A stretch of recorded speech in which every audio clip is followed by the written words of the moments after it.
I used to think that I wasn't fine enough. Why you playing games? What's this all about? Met your girl, what a difference. Oh, love, never knew what I was out. Love, never knew kissing, but I knew once we start kissing. Sorry, I got a little carried away there. It is the summertime, sweaty, but I'm ready to record a video in this seat. Hello everyone, welcome back.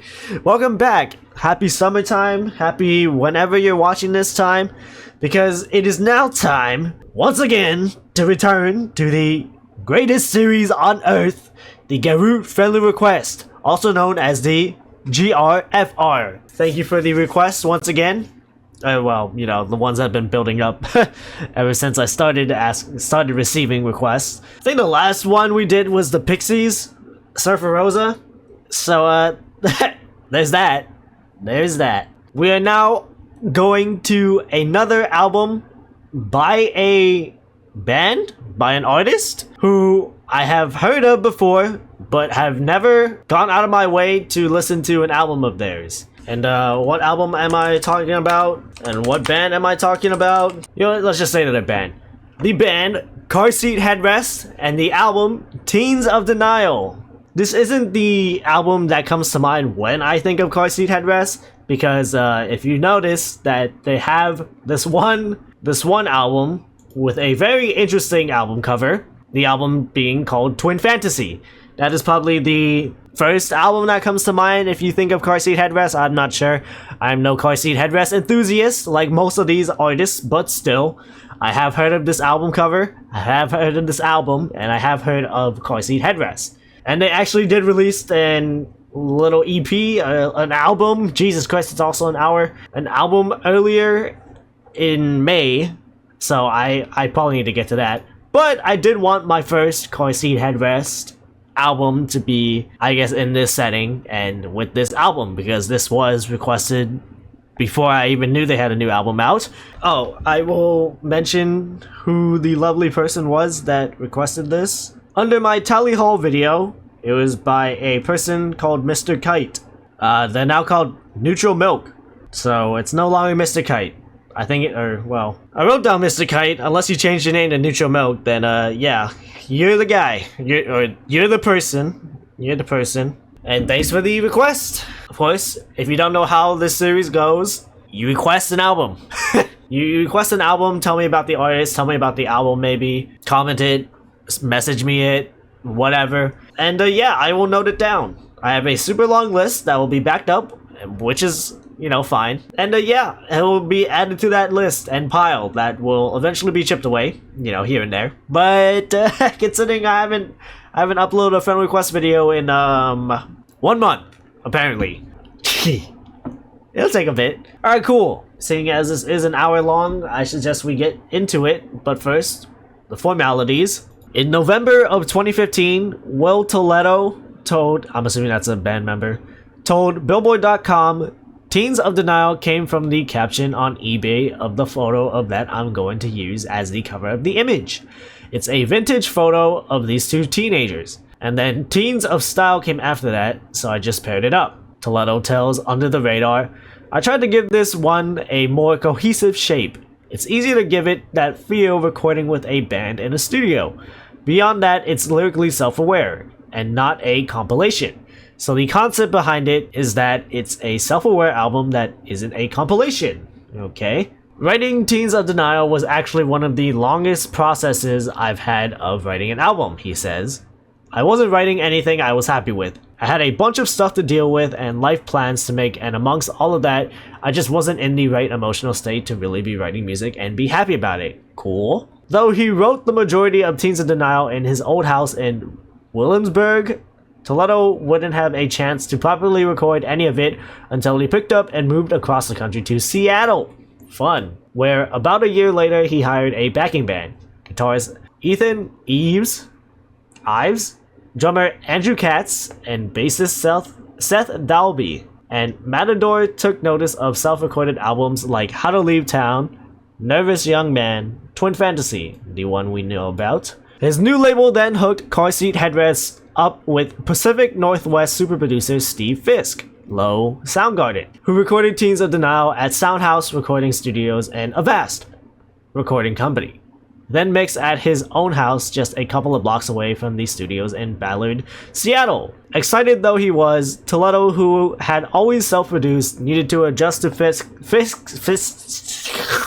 Fisk's mixing style. We butted heads a little at first, Toledo says. I was trying to do more in the mixing process than he was really used to. That's when we fell into a rhythm and got used to each other's styles. I learned to let go and let the album be what it's gonna be and not keep endlessly tweaking it. That's probably some really good advice for musicians in the studio sphere. Alright, cool. I guess it's a self-aware album. Hey, I mean, you never know with teens. Teens can be fucking wild. Wild and stuff. GRFR back, baby! Shout out to carseatheadrest. Also, look at this image. I guess they do look like some teenagers. Look like some brats, that's what they look like. Teens of Denial. Car Seat Headrest, May 20th, 2016. 12 songs, an hour and 10 minutes. Track number 1, Fill in the Blank. What's up, guys? What's up? Hold up. I'm so sick of filling the blank. Oh, I filled in the blank. I would just take my fist and beat up the rest of me. Sweet. You have no right to be depressed. You haven't tried hard enough of this world yet, but it hurts to try again. No one wants you to hold your breath. You hold your breath and Hold it. there will be no answer. No, that's what can I do in that shot. Shut the fuck up. To be depressed, you haven't of this world yet, but it hurts and it wants to cause you pain. Stay the fuck down. Stay the fuck down. Stay the fuck down. Stay the fuck out. The man himself. Okay.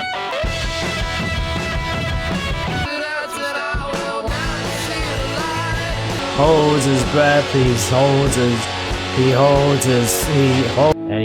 it, and hopefully it doesn't transition to the next song already, because that was pretty cool. I guess it's like a indie rock kind of feel towards it. I don't know if I want to say like punk-ish, but I guess maybe, but definitely, obviously rock. I did like this little dynamic of, I'm assuming what this teen is like feeling in the dumps, or I guess witnessing depression, possibly for the first time, or you know, those sorts of depressive thoughts, and like the responsive, like, so stop your whining, or you haven't tried hard enough to like it. Well, I mean, obviously it's like a self-aware kind of thing. I think I may have already forgot the dynamic that was already said in the Genius Lore, but it does feel like teen and like adult kind of conversation there.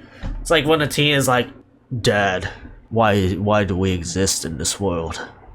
Why are we here just to die and suffer and consume everything negative in this world? There's no light at the end of the tunnel. Nothing's positive. Nothing's coming out. There's no light at the end of the tunnel. We're all just gonna fall and die and end up in a endless void of shit and rot. And I have a gambling addiction and I have a foot fetish." And then the dad's like, "Son, you are 16. It does feel like that, but obviously in a more fun, a more good setting within the song. Unless, you know, we're supposed to fill in that blank. We're supposed to make the setting ourselves, you know, fill in the blank. Sorry, I'm just kind of spitballing here. I'm just kind of saying shit out of my ass, but let's see what Genius has for me. The song introduces several of the key themes on the album. Mainly the antagonistic, self-loathing relationships someone struggling with depression can develop, and the complicated relationships they can have with others as a result. Okay, well, there we go. Someone, perhaps the singer himself, is giving the singer a common refrain. that depression is the result of a lack of effort. It is common among people with depression to be overly critical of themselves, believing that they're to blame for all of their troubles. This can be taken as a continuation of the previous line where he has split himself into two people, trying to beat some sense into himself. This person gets the sense that the first two choruses are other people telling him he has the right to be depressed, and the final chorus is him standing up and saying, I have a right to be depressed. Or it could be him talking to himself in the first two choruses, and standing up to himself in the last, though the line about the light I see in your eyes makes me think he is talking to someone else.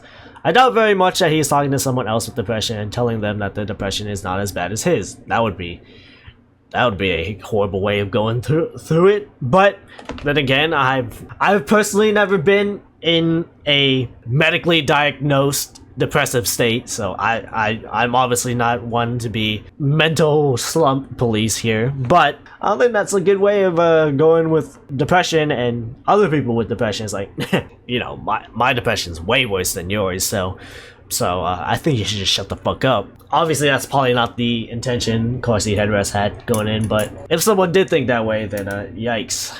Yeah, okay. It pretty much sets the tone, sets the character, sets the theme for the album, probably. Let's see how the rest of this album plays out then. But I will say that was a pretty fun rock song. Next track, Vincent. Okay. Holy crap, it's 7 minutes? Strap in. Is that the longest song here? There's an 11-minute song. Okay. Okay, welcome back, Mac Miller. No wonder why this album was an hour and 10 minutes. Jesus.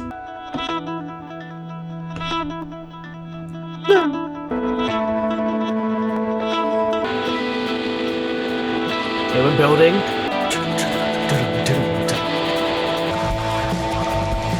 Okay.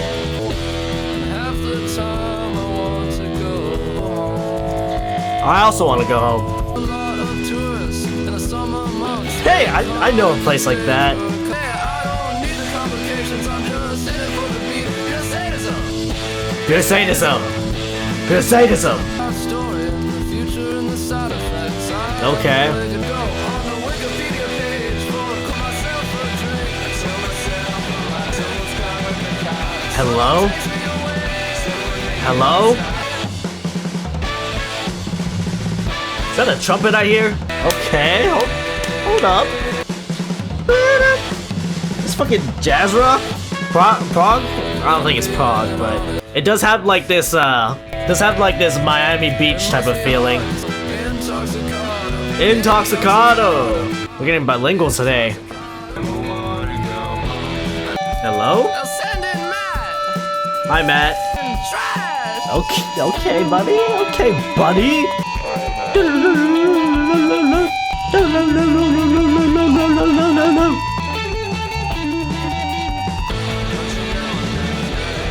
I know now, I guess.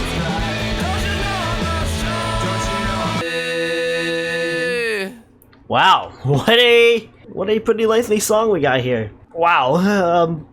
Hey, I got pretty interested throughout this whole 7-minute 45-second song, especially when he comes in here and starts freaking screaming at my face. But yeah, I still brushing on those topics of depression and mental struggles. Those like brief instrumental breaks were pretty sick. And what would you know about it? Our buddy here has actually done some official verified annotations. During my senior year, I was renting a room in a house on the opposite side of the colonial neighborhood, which meant I spent a lot of time traveling through 18th century streets on a bicycle.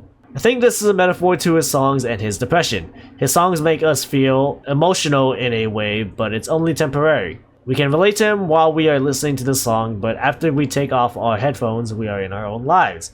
Whereas Will is expressing his actual emotions and life in his music, so we may come and stay for a couple of days by feeling sad and listening to his music. But he's living here every day with his depression, and it persists long after we stop listening. In a way, we are like visitors in hometown. We only come for the nice parts, but we aren't actually there through the dark days he experiences. Huh. What a way of putting it. I mean, we can kind of relate it back to my place, my area, you know, the lovely, lovely islands of Hawaii. You know, a lot of people would come here for, you know, the lovely beaches and whatnot, the fucking shaved ice, the rice, the whatever the hell. But, yeah, there's obviously some lingering problems underneath with, like, government negligence, poor planning with, like, big projects, financial negligence, whatnot. There's a lot of problems that come with Hawaii, but you know, a lot of tourists aren't gonna be here to, I guess, experience that or fully experience that or be fully aware of it, because you know, they're just gonna be here for a few days. They're not gonna be able to change most of Hawaii's glaring problems in a weekend or whatnot. And you know, that could also apply to other places too. I guess maybe Japan might feel the same way about tourists visiting their island and their land and whatnot, but I haven't been on Japanese soil ever in my life, so I can't be too sure. But definitely here in Hawaii, there, God knows how many people have complained about the problems that linger on this island, and you know, tourism being one of them. Tourism has been one of them, but I will just leave it there, as I haven't brushed on my researchings in a while, and I don't want to spew up too much stuff, but just respect the island, please, if you are visiting here. That's all I ask of, and try not to fucking ruin the wildlife. Very preachy at the end, very should be obvious, but you know, you never know with tourists. You really never know. In case they ever change it, the portrait in question is sorrowing old man at Eternity's Gate. Whoa. Another take on the architectural, archetypical? Holy moly. Archetypal. Another take on the archetypal party scene previously explored in the Starving While Living cut, I Hate Living. I like this song better though. A reference to a lawsuit from 1984 in which a man with a brain clot was taken to a hospital and instead treated for a drug overdose. After his family's description of his condition, intoxicado was mistakenly translated as intoxicated rather than sick. Yeesh. A friend of mine told me he dreamed I had a song with these lyrics in it, referring to another friend of mine named Matt, whom he had never met, so I put it in this song. Sorry, Matt. Okay, we got a little humor in this guy. Got a little humor from this guy. Okay, that's pretty cool. Named after the Dutch artist Vincent van Gogh. Will Toledo described this song as being about fighting to hold one's place in the crowd, to hold one's drink. It's about shouting to be heard, but what's the point? No one's saying anything worth listening to. It's about wanting to leave, but not wanting to go home.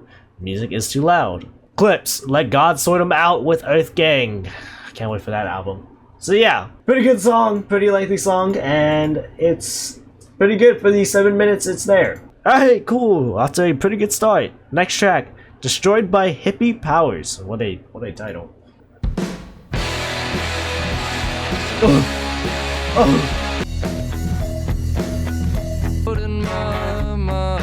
True. Hell yeah, brother. Undone? Okay. That guy I kinda hate is here. Oh, that's awkward. I guess that confirms what he means by hippie powers. It still slaps though, holy shit.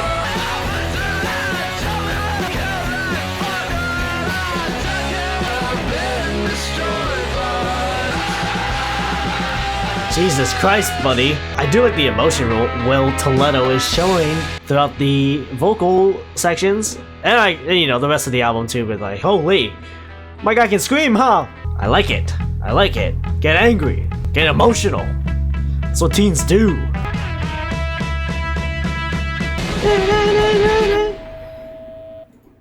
Wow. Wow. What the hell? Will Barnes, our lead guitarist and vocalist, he's written like 3 albums worth of songs, which is just, wait, is Will Toledo not the vocalist? Who the fuck is Will Barnes? Am I missing something? Wait, is Will Barnes Will Toledo? Is that who, God, what am I doing? Oh, hello? What, Anyway, Will Barnes, our lead guitarist and vocalist, he's written like 3 albums worth of songs, which is just ridiculous. He had long hair until recently when he realized he looked like a total douche and cut it. Sweet. This is just funny to me. All the talk of being destroyed by hippie powers, and here he is taking some DMT and having yet another beer after the last one. A lot of people take care of social anxiety by getting as messed up as they can at parties. Nothing makes that guy you kinda hate easier to deal with than a few buds and a couple hits. If there's one image or series of images that makes me think of what the party he's attending looks like, it's probably the music video for Hollywood Forever Cemetery Sings. The guy I kind of hate is here reflects on having specific fans who bring the wrong energy to the band's live performance, knowing someone is following the band for the wrong reason. Oh, well that's not good. Come on guys. Be on your best behavior with these performances, god damn it. Yeah, okay, sweet. Sweet. Next track. Okay. Joe gets kicked out of school for using drugs with friends, but says this isn't a problem. Holy, what a title.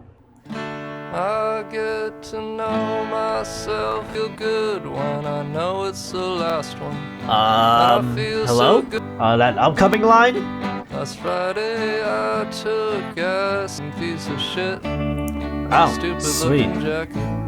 That's, I mean, it's not sweet, but that's unfortunate. There were filthy people seeking comfort, filled with loathing and religion, not to piss my pants.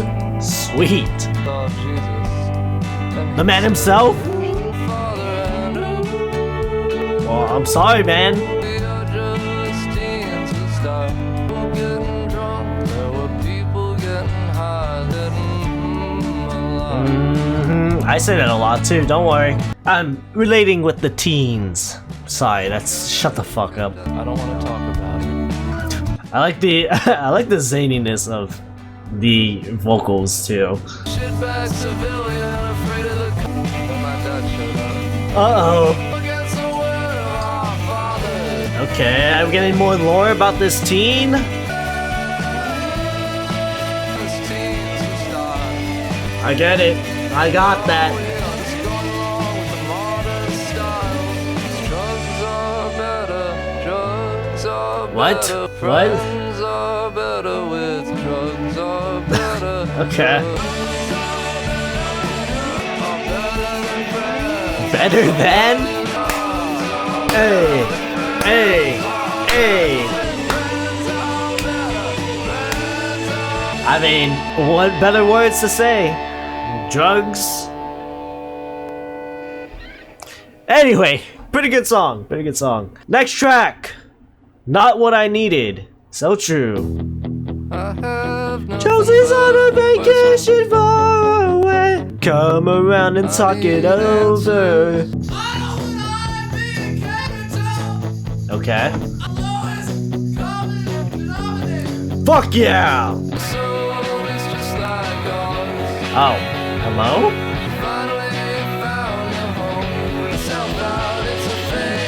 Oh, yes. Yeah.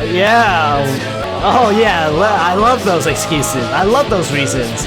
I've been waiting all my real good porn. Yeah, fuck yeah. Fuck yeah. Porn with meaning, man. I need something for the soul. Yeah, this definitely reeks of teen angst. It's from the 70s. Oh, okay, shout out William Onlyboy. And on my couch, well, all happy people get free and Is that a synthesizer? Hello?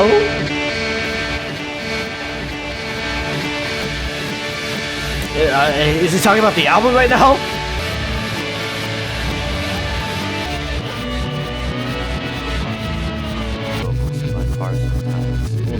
Hello? Did Buddy just give us an explanation for the album in the middle of the album? Hey, good shit.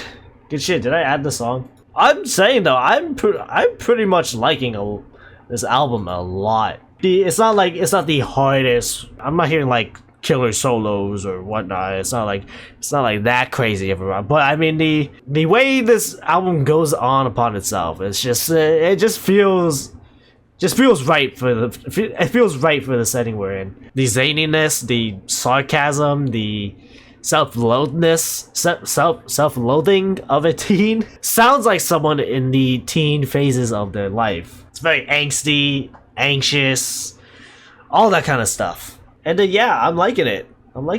As a guy who has just left his teens too. Anyway. Oh, well. Looky here. When Teens of Denial was first announced, this track was known as Just What I Needed / Not Just What I Needed, featuring heavily interpolated elements from the Cars' iconic power pop song, Just What I Needed. While the album was initially cleared to include the samples, a legal snafu a week before Teens of Denial's release resulted in the license being revoked, the outro overhauled, and the physical versions of the record, which by this point had already been shipped out to distributors, recalled. The resulting rework, Not What I Needed, has a new ending featuring a reverse sample of the Teens of Style version of Something Soon, and an audio clip of Will stumbling through a choppy interview with a German radio station. Despite the crisis, Will told NTV, "I like it better than the original version. That was my least favorite song on the album already. It was the least emotionally engaging to me. It seemed kind of smug and sarcastic in a way that I didn't really want to pursue. This changed the tone of it and brought some more emotions to the surface." Huh. Wow. I guess thank you to the Cars for making the song better for Will. That would have been interesting to hear an interpolated version of the iconic Cars song on this album. That would have been pretty funny to hear, considering that we did listen to that Cars album not too long ago. But I guess the stars aligned to make it something better for Will personally, which good for him. I guess sometimes he doesn't want that sarcasm of a teen to be portrayed in that light, I guess. I don't know. But cool stuff, interesting lore, I guess. Next track, well, this is gonna be a interesting one. Drunk Drivers / Killer Whales.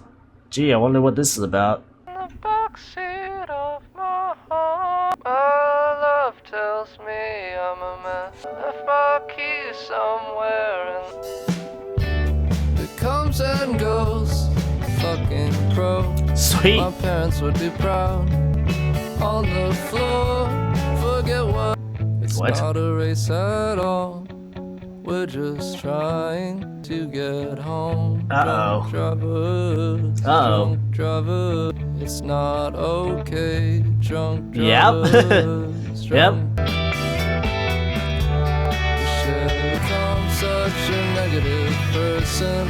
It was all just now. We are not a proud race.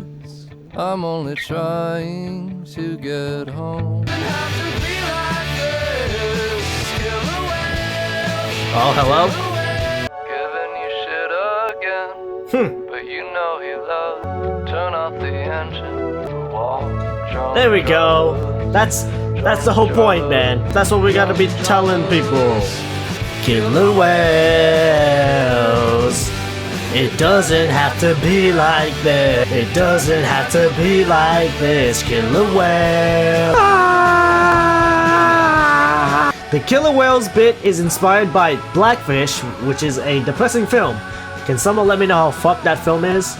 Please. Do not drink and drive. I mean, I should be obvious from this song, but Jesus Christ. You can call a freaking Uber or whatnot. Do not drink and drive. But you know what the statistics says. It's the drunk crashes, not the drunk drive. Okay, I'll stop. But yeah, pretty simple statement here that apparently needs to still be said in 2025, unfortunately. But it is what it is. Some people just drink, unfortunately. But next track, 1937 State Park. In my death-obsessed generation. Okay. No one should ever have to look. Guys in the hospital is behind the drug ballads. Change to include that shake in my voice. And we don't even look happy. I can't come unfortunate. biography Yeesh.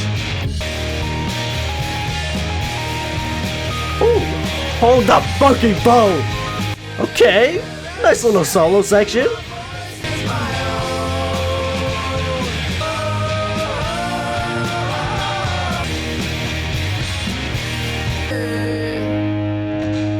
Wow, that was a banger. Holy moly. That was very rocking with the guitars. I don't know why this band just randomly popped up in my head. Maybe it's the aggressiveness of the track, but I just got a very random rush of Cage the Elephant.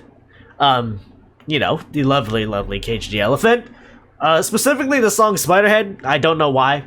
I don't know why that song just started to randomly pop in my head. Maybe it just sounds very similar. I'm not saying that as like a bad thing, but it's just that's just the first associated song that came to mind when I was listening to this. I mean, he does kind of have the screams that Cage the Elephant kind of does. The spiders in my head, spiders in my mind. Is that how the song goes? Frick, that Cage the Elephant album was pretty good. Anyone like Social Cues? I kind of like Social Cues. I haven't listened to Social Cues fully in like a good bit, but I did like Black Madonna. That's a fucking banger. Sorry. Anyway, we're here for carseatheadrest. Fuck Cage the Elephant. But still, holy, this is a banger. It is probably the most guitar-heavy rock song on the album, and also features a cool organ solo.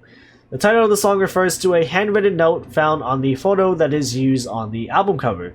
The same photo is mentioned midway through the song. This is most likely a metaphor for abandoning youth-like desires. Physical things like nice shoes and journals are staples for high schoolers to collect, seeing how it is your formative years. This means you're more susceptible to current fashion trends, such as trendy shoes. Due to the previous line alluding to loss of youth, it would only make sense to leave these things behind. Okay, so it's not actually like some teen who died. I thought carseatheadrest was talking about a suicide note here. I guess it's a more lighter way of like leaving your childhood behind, or your childhood desires, your youth, and you know, transitioning into that adulthood, which also makes sense considering that's what teens are. That's what your latter half of your teen years are, basically. Possibly a reference to these lines in Strangers. Car seat's nervous and the lights are bright. When I was a kid, I fell in love with Michael Stipe? I took lyrics out of context and thought he must be speaking to me. Don't we all? Don't we all do that with lyrics? Oh, okay, that has -17. I think this line is as simple as wanting to reclaim one's sense of self-worth and love following a breakup. State parks are typically large, heavily forested areas, so trying to find one's heart that's been buried away 6 feet deep is a very difficult task, like recovering from the loss of a significant relationship. The protagonist, possibly Joe, wants to have a choice in how he's remembered after his death. Not as vulnerable and broken, but as someone that actively made meaning in his life. He is immortalized in the photo mentioned in this verse, but he has no control over how people, in this case Will Toledo, which is nice and recursive, will interpret it. Yeah, I mean, he has that satirical, sarcastic tone. Is this song about getting caught having sex in a park? No, it isn't. Thanks for clearing that up, guys. I really appreciate that. Jeez, what do you think we are, the fucking Pixies? Alright, but that was a banger. Next track, Unforgiving Girl. She's not Anne. She's not Anne? What? The Cars? What a glorious hell we have found. Okay. Bam, bam, bam. Your eyes again. Sweet. Well, I mean, if we knew about the last song.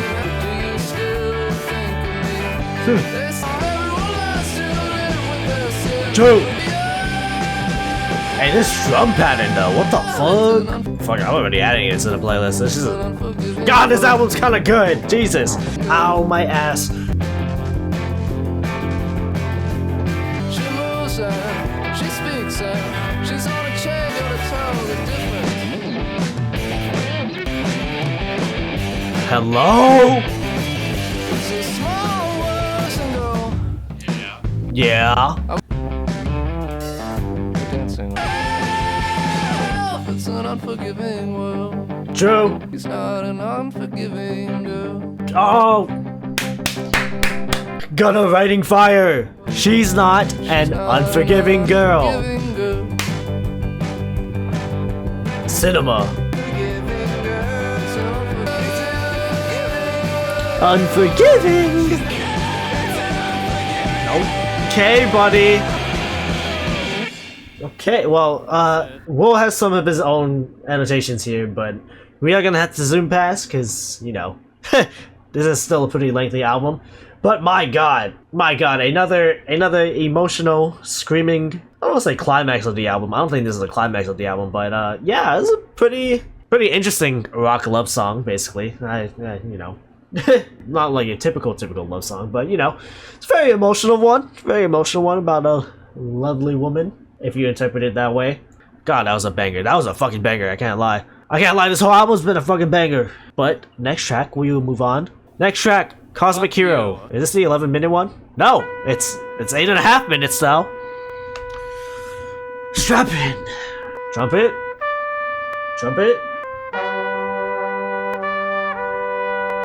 A horn arrangement? How many songs do I have left? 4. Because it wasn't healthy anyway. If you really wanna fall asleep, forgiving them a long ass time ago. And if you really, but why you talk about it so goddamn much? Here comes a guitar solo.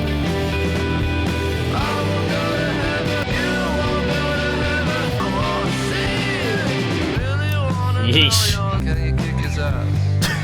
Kick his fucking ass! Kick his fucking ass! Whoa, okay.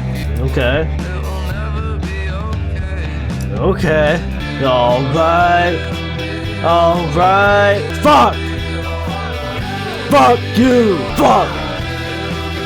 Fuck you! Okay, well, this harmony is okay. Hello? Okay, yeah, we are adding these space elements into the song. Makes sense. Holy. If they knew where the fire was, they'd put it out. You will never call it home again. Damn.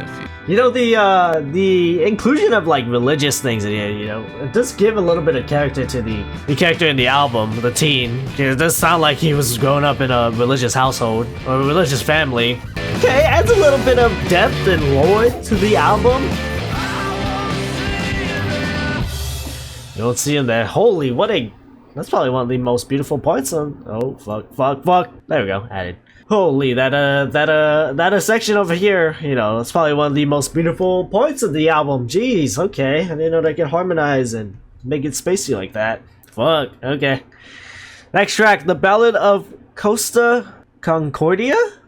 Is this the 11-minute track? 11.5 minutes, baby. Let's see what you can do. Back to back. Straps in. Oh, who would have guessed? We're probably getting a ballad here. I used to lightly, I could sustain my anger of the weight of my sins and take. I learned from my mistake. Grow stronger and stronger. I've lost you for good. But there can into my sorrow tomorrow. I mean, shit. For that type of money just to wake up? Well, I'm getting my ass up. I will put my hands up and this is.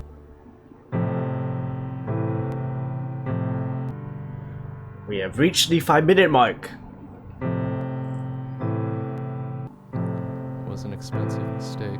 It was an expensive mistake. Broke his back to the end of here. How was I supposed to know how to use a tube amp? Fuck if I know. How was I supposed to know how to hold a job? How was I supposed to know how to not get drunk? And why not Sunday? Jesus Christ. 4-day bender is crazy. My house was falling apart. And I was given a mind. And God won't forgive me. And you won't forgive me. Now time till I drown. Holy moly. Holy. Are we crashing? Oh, and we're rocking again. Okay. This is a fucking medley, huh? And it was not us. We were so naive. We were made, if you can call it decided, with your life on the line and we sleep on track. Yeah. No, don't give up. Wait, I give up. this is the ship that fucking sank? Is that what it was called? What the fuck? Am I remembering the ship's name wrong? Jesus Christ, what a lengthy epic this is. Oh, he's holding note. He's holding that note. He's holding that note. Hello? Car seat, Mr. Headrest. Wow. Well, welcome back, Bohemian Rhapsody. Holy shit, that was a lot to take in. That was a lot to take in, holy. And the freaking, oh god, that self-critique section in the middle. Jesus Christ, that guy was going off on himself. Holy shit. And is this the ship I'm thinking of? I think this. I actually remember like having to read a Time article about this ship, and like it was like comparing this to Titanic. I'm pretty sure this is the one. I'm pretty sure this is the one I'm thinking of. But holy, bigger than Titanic. Jesus, I remember making an article about this in like fucking elementary school. Wow. Well, that's a name I haven't seen in a while. The Costa Concordia was a cruise ship that sank in 2012, within hours of having just left port. In this song, Will compares what he sees as his immediate failure to adjust to adult life at his young age to the failures of the ship's captain sinking within hours of departure, asking, "How was I supposed to know how to steer the ship?" The song is structured in 3 major parts: a slow balladic? I've never seen it said like that. Introduction, a figurative confessional breakdown featuring an interpolation of Ditto's 2003 single White Flag. To use Concord, I'm wondering why. Got out of bed at all. And a literal instrumental breakdown followed by a triumphant declaration of surrender. Toledo had to say this about the song's ambitions. I wanted to do something that was epic, but when I first wrote it, I just had the slow ballad formed. It took a while for the second part to form, and that's now my favorite part of the track. Toledo expresses his frustration with adult life and his lack of preparation for growing up, along with the expectation that he would be perfectly fine transitioning into such a new way of life from youth. As he's put into more and more situations, he realizes that he was neither prepared for nor taught how to prepare for any of them. As the section goes on, each line gets increasingly louder than the last until Toledo is eventually yelling. This is meant to signify an emotional breakdown. Whoopee. As he begins with a soft, sad tone and transitions quickly into anger and discontent as he goes over the mistakes of his past. Whew. Yep. It's important to note that Will is personally not really much of a drinker or a drug user. Cool. Throughout this song and album, he uses alcohol and drugs to symbolize a crutch he relies on or something that negatively impacts his life. There's definitely a lot of ideas of drugs and alcohol in this album, and I think they represent more ideas that are threatening than actual events in my life. I write a lot of songs about drinking, but I really don't drink that much. Nice. This lyric questions Catholic morals. Hey, more of the religious stuff. As Catholics, Sunday is the Sabbath day where God is put first, and dedicated Catholics go to church to practice their religion together. Will is cited saying in an interview with Billboard, "The whole album is an example of improperly internalized religious thought. I think it's important to note that the ideas expressed on the album represent a thought process. There are impulsive moments of judgment that aren't necessarily conclusions that I would want to draw from that thought process." Holy. Yeah, there's actually a decent amount of stuff to take in. I mean, I'd hope so. I hope you added a lot of content in an 11.5-minute track, but holy, what an epic this is. This one definitely does feel like the climax of an album. This one helps encapsulate a lot of the themes going on within the album into one song. Of course, this one song could be broken up into 3 separate songs if you wanted to, but one song nonetheless. I'm not saying it should have been broken up into 3 songs. I'm just saying the length of this track alone can be split into like 3 tracks. That's all I'm gonna say. But holy, it was very ambitious, very epic, very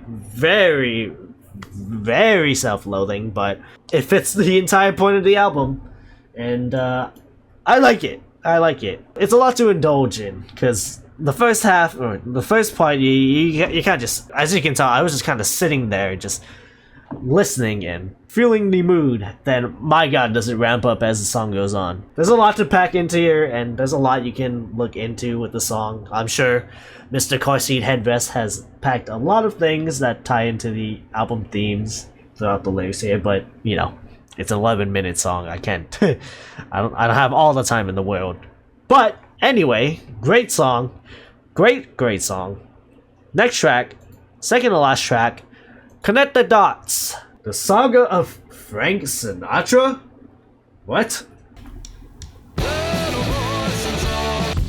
Hello?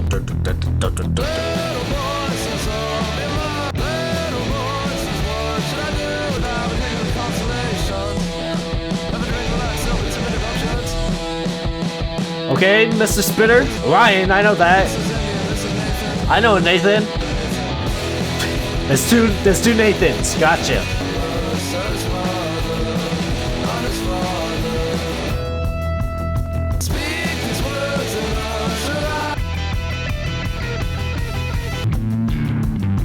Hello, bass solo?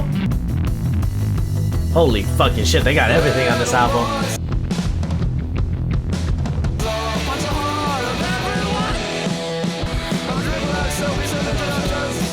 Jesus, guys.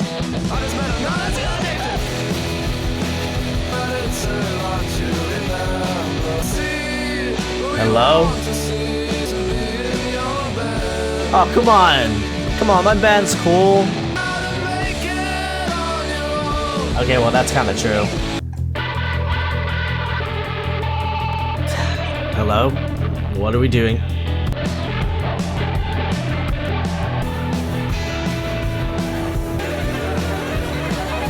But why does this sound like a freaking orchestral instrument? So in love with my Fuck yeah!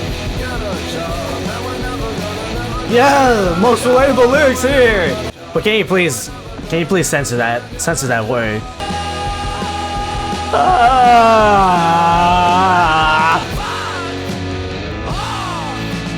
What a way to end it off. What a way to end off this song. Holy fucking shit. 6 minutes of rockin', huh? Alright, last track, Joe Goes to School, and it's a minute. Okay. Okay. Okay. So crazy, but they still, it was just a horse. I held out my hand like there was biking down Dog Street. Damn. Well, shout out to the horse. And with that being said, that was the album. Holy Jesus, mother of God. Hey, well, at least there's some sort of good ending for Joe. He goes back to school, even though he got kicked out. Hey, at least there's that for him. Holy mother. According to spin.com, Toledo continued to write, usually while doing everyday things, like biking through Colonial Williamsburg to get to class during his senior year at William and Mary. From there, he got the Gento album closer, Joe Goes to School, one of many points where his mononymed alter ego appears. Also, Joe is Will. Toledo explains he first found Joe by googling the phrase Teens of Denial to ensure no one had already used it as an album title. That's so real. One of the first results was this About.com article on dealing with teenagers who are in denial. The song title, Joe Gets Kicked Out of School for Using Drugs with Friends, was a direct quote from that article. The other Joe song, Joe Goes to School, that title came when one of my friends was trying to remember the title of Drugs with Friends. He was like, in that one song, Joe Goes to School, and I'm like, that's not the title at all, but I like that. Sweet. Duke of Gloucester Street is one of the main roads that runs through Colonial Williamsburg, a tourist district in Williamsburg, Virginia. Oh, so that's what Williamsburg is. Thanks for finally answering that. Throughout its nickname, Dog Street, retains the source material's capitalization. It's simply pronounced Dog Street, which is funny because earlier car seat headrest work featured a bit of a dog motif.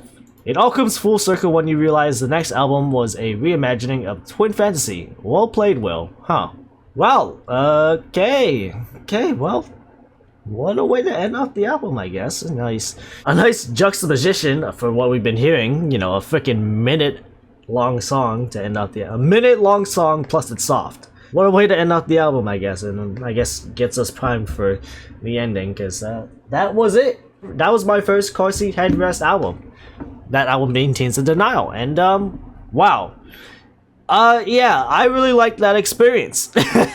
You know, besides the fact that they are a rock band, and I do like the rock genre a bit, wow, there's a lot that goes into this album. It was pretty emotional, it was pretty heavy, pretty rocking, and yeah, it was probably like one of the most self-reflective albums you can have with this, you know, sarcastic, satirical type of tone that Mr. Will Toledo had throughout this album, and I guess that does make sense. It does fit into the, you know, the overall setting about teen angst or teens turning into adults. And you know, this whole indie rock sound feels like something that would be in a coming of age teen movie. I can hear it in those movies like that, or freaking like, I don't know, Juno. I don't know why Juno randomly popped in my head.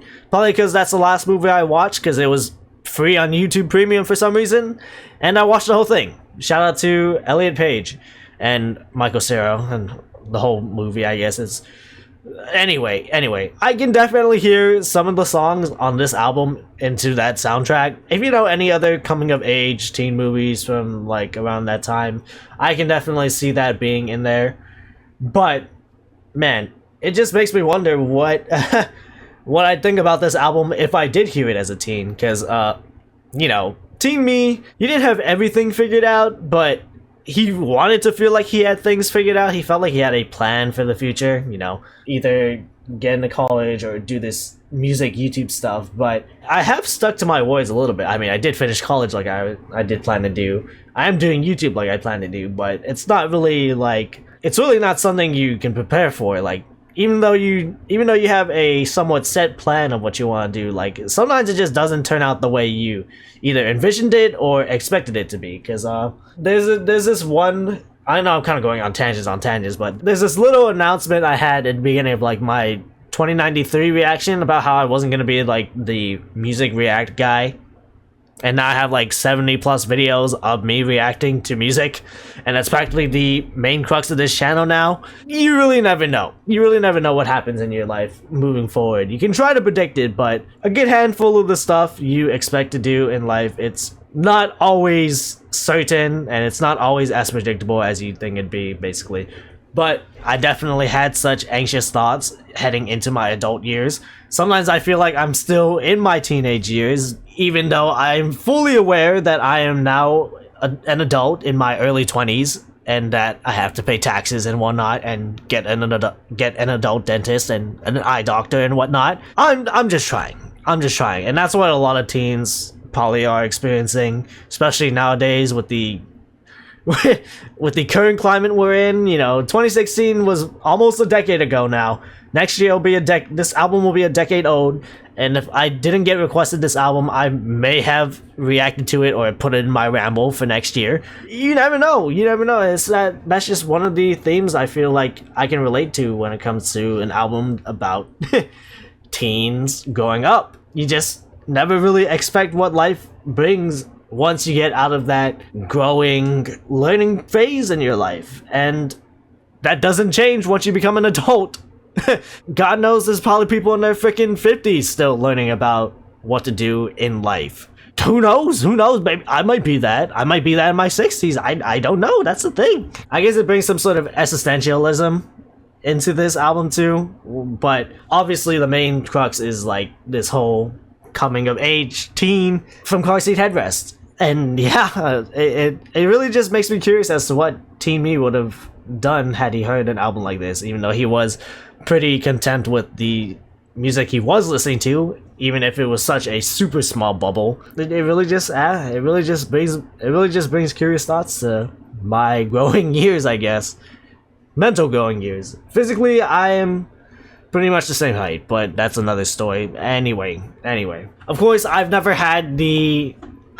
gone to the extremes of what Carseatheadrest has portrayed here in this album, of like having super depressive thoughts or like drinking away, because I didn't do that type of shit when I was a teen. But yeah, I mean, you know, you're a teenager, you're going through these types of changes, and it's like typically you are gonna feel those types of, you know, doubts or stress or anxious feelings. You know, I feel like that's just normal for I feel like that's just normal now. I know in fill in the blank it's not really the biggest talking point, but I guess it could also have some conversations about some sort of generational gap. I felt like I know that's not the point of fill in the blank, but you know, with the whole call and response type of section, I don't know. I'm just letting my mind wander with that. I'm wondering a little too much about the, you know, philosophical, existential conversation of the album, which is it's something you can definitely bring up in this sort of album, but